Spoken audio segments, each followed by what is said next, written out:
আশেপাশে শত্রুদের নয়, আপনজনদের দেখে আমার ভয় লাগে।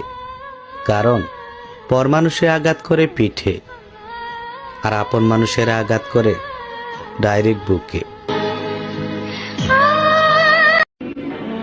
ওহে আমার আপন মানুষ, অপমানের স্থানে দ্বিতীয়বার ফিরব না।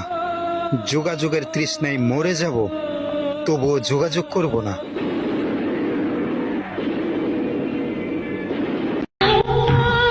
আমরা তো ছেলে মানুষ ম্যাডাম, আমরা বিনা দোষেও দোষী, আবার অনেক কষ্ট পেলেও হাসি।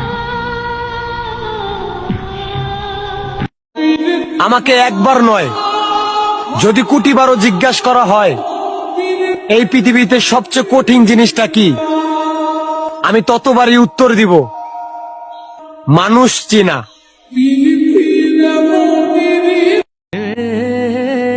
জীবনটা দুঃখ আর কষ্টেই কেটে গেল। একদিন সুখ এসে দেখবে আমি আর এই পৃথিবীতেই নাই।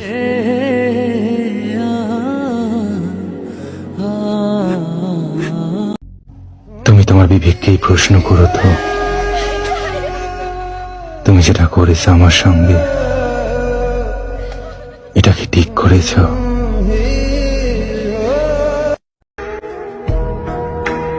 সারা জীবনের জন্য তোমাকে চেয়েছিলাম, তাই হয়তো পাওয়া হয়নি।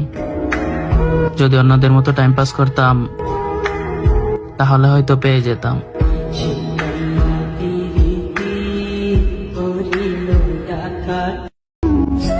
খারাপ সময় আর আপন মানুষ দুইটাই যখন একসাথে আঘাত করে না ভাই, তখন মানুষ বাহির থেকে নয়, ভিতর থেকেই মারা যায়।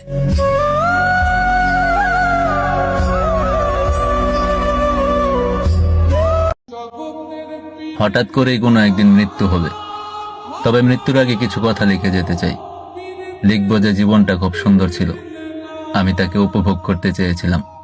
প্রতিটা মুহূর্ত, প্রতিটা নিঃশ্বাস নিজের মতো করে বাঁচতে চেয়েছিলাম।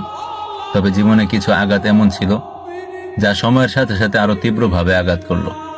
আর কিছু স্বপ্ন ছিল যা দেখতে দেখতেই মরে গেল।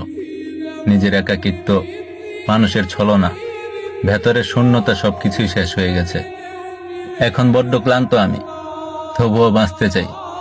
তবে সত্যি বলতে একটা আফসোস কি, আমি সব জায়গা থেকেই হেরে গেছি।